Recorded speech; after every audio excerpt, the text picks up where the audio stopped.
La Chine se développe de manière agressive dans l'océan Pacifique. Mais elle s'arrête juste avant la guerre totale.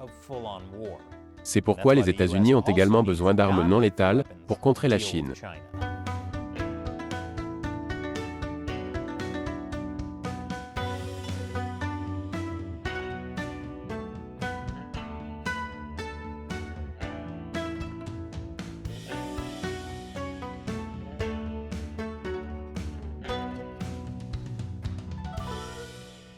Bienvenue à Chine non censurée. Je m'appelle Chris Chappell. Le Parti communiste chinois est déjà en guerre contre les États-Unis et leurs alliés. Certes, nous ne voyons pas de missiles volés contre les forces militaires américaines, mais c'est de la Chine dont nous parlons, la patrie de Sun Tzu. Les Chinois connaissent la guerre. En 1999, deux colonels du Parti communiste chinois ont écrit un livre sur un tout nouveau type de guerre, la « guerre sans restriction », qui utilise tous les moyens non militaires à la disposition de la Chine. La « guerre sans restriction » implique de mener les « trois guerres », ce qui correspond à peu près à ce qui est écrit sur la boîte. Les trois guerres comprennent l'utilisation du système juridique et de l'opinion publique d'un pays, ainsi que la guerre psychologique, afin de s'immiscer dans la peau d'un pays. Plus précisément, la Chine utilise les trois domaines de guerre pour fournir la base juridique nécessaire au lancement d'attaques et pour délégitimer et démoraliser l'adversaire. Autrement dit, la forme de guerre la plus brutale qui soit, la bureaucratie. Les balles sont en quelque sorte moins cruelles. La stratégie de « guerre sans restriction » du Parti communiste chinois s'inscrit dans le cadre de la guerre des zones grises. Beaucoup de guerres, très peu de balles. La guerre de zone grise permet d'intensifier les conflits sans déclencher de résolution du Conseil de sécurité des Nations Unies, de sanctions économiques ou d'autres pénalités internationales. Comme lorsque la Chine a commencé à construire des îles artificielles dans la mer de Chine méridionale et qu'elle s'en est servie pour revendiquer des territoires. D'autres pays lui ont dit d'arrêter, mais personne n'a déclaré la guerre. Puis la Chine a militarisé les îles. Et maintenant, personne ne peut rien faire parce que nous ne voulons pas de guerre. La milice maritime des forces armées populaires, distincte de la marine et des gardes-côtes, est au cœur de la guerre de zone grise menée par la Chine en mer de Chine méridionale. La milice maritime est composée de civils, et non de soldats, qui travaillent dans l'économie maritime. Elle est chargée de tâches telles que la patrouille frontalière, la surveillance, la reconnaissance, le transport maritime, la recherche et le sauvetage, ainsi que le soutien auxiliaire aux opérations en temps de guerre. Ils ont aidé la Chine à protéger ses efforts de construction d'îles artificielles, souvent sous la forme de navires de pêche. La « guerre sans restriction », c'est sournois. Et comme si ces emplois n'étaient pas assez exigeants, ils doivent maintenant travailler comme agents de renseignement militaire en plus. Ce serait comme si un chauffeur Uber était obligé de transporter des fusées, tout en ramenant des ivrognes du bar. Ce général 5 étoiles ne m'a même pas donné 5 étoiles. Ce faisant, la milice maritime chinoise a été impliquée dans de nombreux affrontements avec d'autres pays, tout en donnant au gouvernement chinois un démenti plausible. Ces navires peuvent éperonner les navires d'autres pays, espionner ou faire d'autres choses qu'un bateau de pêche normal ne ferait pas, mais ils ne tirent pas avec des armes à feu. Ce n'est donc pas comme si les États-Unis et d'autres pays pouvaient simplement abattre la milice maritime chinoise. Compte tenu de ce que les États-Unis dépensent chaque année pour leur défense, ils peuvent tout à fait le faire. Je suis presque sûr que les États-Unis pourraient faire exploser Mars à ce stade. Ce que je veux dire, c'est qu'ils ne devraient pas. Le problème, c'est que, comme ces navires ne sont pas armés, les forces navales américaines ne peuvent pas répondre par la force militaire sans provoquer une escalade significative de la confrontation. Selon Wendell Lembar, colonel du corps des marines des États-Unis, les adversaires filment les interactions avec les forces américaines, sachant que les Américains sont limités par les outils dont ils disposent, et qu'ils ne répondront pas à leur agression ou qu'ils réagiront de manière excessive, en utilisant une force létale qui aggravera la situation. C'est pourquoi le colonel Lembar estime que les États-Unis doivent se concentrer sur la création d'armes non létales. Je m'explique après la pause. Bienvenue. La Chine menace le monde par son expansionnisme agressif, et l'armée américaine réagit en se préparant à une guerre conventionnelle. L'armée américaine aime se concentrer sur l'amélioration de la létalité de ses tactiques et de ses armes. Malheureusement pour de nombreux soldats, ils ne s'attachent guère à rendre le goût de la nourriture moins létale. Je ne peux pas dire s'il s'agit d'un poulet écaillé ou d'un poisson à plumes. Mais étant donné que la Chine mène une guerre non conventionnelle de type zone grise, les États-Unis ne peuvent pas s'attendre à un combat purement conventionnel. Les États-Unis reconnaissent qu'ils ne peuvent pas tirer les premiers sur les forces chinoises, et ils sont donc obligés de réagir après coup.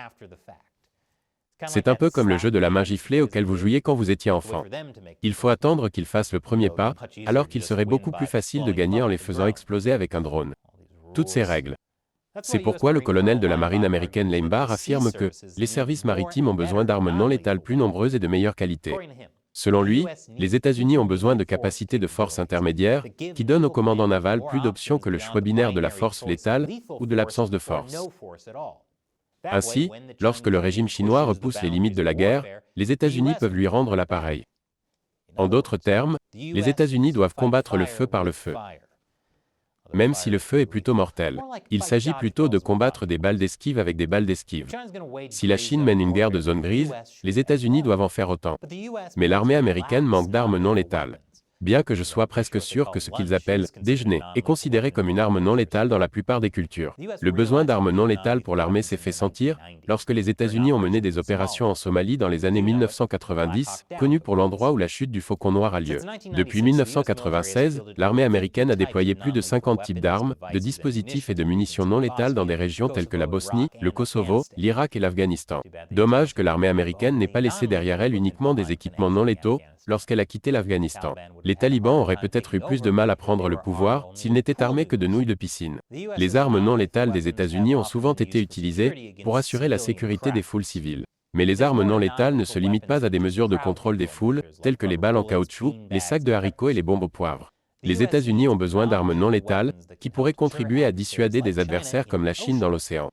Il s'agit par exemple d'avertisseurs sonores à longue portée, de systèmes d'énergie dirigés à micro-ondes qui perturbent l'électronique et les moteurs, de systèmes d'énergie dirigés à ondes millimétriques, qui donnent aux gens une sensation de chaleur sans les brûler, de lasers qui ne causent pas de lésions oculaires permanentes, de grenades assourdissantes. Et même de la bave synthétique fabriquée à partir de myxine, qui peut être utile pour désactiver les hélices des petits bateaux. Nickelodeon pourrait peut-être nous aider. C'est pourquoi le colonel Lambar dirige le programme d'armes non létales. L'objectif est de donner à l'armée américaine plus de souplesse pour faire face à différentes situations grâce au développement d'armes non létales. Par rapport aux armes létales, les capacités de force intermédiaires peuvent réduire les plaintes pour usage excessif de la force. Elles peuvent également constituer un moyen non destructif d'atténuer l'avantage du premier arrivé. Elles peuvent également créer des dilemmes pour les adversaires qui doivent soit céder, soit détourner des ressources. Et, bien sûr, s'ils choisissent l'escalade, c'est à eux de jouer. La guerre moderne consiste à essayer de faire en sorte que l'autre partie fasse le premier pas. C'est un peu comme si vous étiez à un rendez-vous, dont vous n'êtes pas sûr qu'il s'agisse d'un rendez-vous, et que vous vouliez l'embrasser, mais que vous ne vouliez pas que ce soit bizarre si ce n'est pas un rendez-vous. Alors vous essayez de les mettre en position de décider de vous embrasser en premier. Seulement, au lieu d'embrasser, ça tue des gens. Les États-Unis utilisent déjà des armes non létales. Les navires des gardes-côtes américains utilisent des munitions non létales, ainsi que des filets à hélice pour arrêter les navires à grande vitesse, et les équipes d'abordage de la marine utilisent des armes non létales, et létales lors de la fouille de navires suspects. Mais vous savez, les armes non létales ne sont pas aussi sexy que celles qui explosent. C'est pourquoi les responsables de la politique de défense se sont davantage concentrés sur l'acquisition d'armes traditionnelles, telles que les missiles hypersoniques, ce qui explique que le financement du développement d'armes non létales ait été faible au cours de la dernière décennie. Comme le décrit le colonel Lambar, les forces américaines sont préparées pour le grand combat. Elles se préparent pour le match de football américain et le Super Bowl. Mais les adversaires des États-Unis jouent au football et marquent à volonté, et les États-Unis n'ont pas de joueurs sur le terrain. Il espère recadrer les armes non létales comme faisant partie d'un spectre complet, entre la force létale et l'absence de force. Il pourrait s'agir d'un élément important, dont l'armée américaine a besoin pour contrer la Chine. C'est pourquoi je propose que Nickelodeon devienne un sous-traitant de l'armée américaine. Et cette émission est possible grâce au soutien des téléspectateurs. Pour remercier mes fans qui soutiennent Chine non censurée, via le site de financement participatif Patreon, ou la plateforme exclusive de médias sociaux Locals, je répondrai à l'une de vos questions. MTNman22 sur Locals demande: que pense l'équipe de Rumble? J'ai essayé de surveiller ce qui se passait là-bas pour que vous puissiez générer des revenus. Est-ce que vous encourageriez plus de vos abonnés à 50 centimes à aller là-bas? Rumble est une alternative intéressante à YouTube. Chine non censurée y dispose d'une chaîne officielle, avec des vidéos datant de 2019. Voici le défi. Nos vidéos y sont vues environ 1000 fois, contre 100 000 fois sur YouTube. Cela signifie que Rumble ne génère pratiquement aucun revenu publicitaire. Il ne s'agit pas seulement de Chine non censurée. Il s'agit du fait que Rumble n'est pas très populaire à l'heure actuelle. Si tout le monde sur YouTube commence à passer à Rumble, c'est fantastique. Mais d'ici là, nous devons rester sur YouTube en tant que plateforme principale. Merci pour votre question et votre soutien, MTNman22. Et merci à tous ceux qui soutiennent Chine non censurée sur Local. Rejoignez-nous et vous obtiendrez des avantages intéressants, comme le fait que je réponde à vos questions dans l'émission. Rendez-vous sur chinauncensored.locals.com. Une fois de plus, je suis Chris Chappell. À la prochaine fois.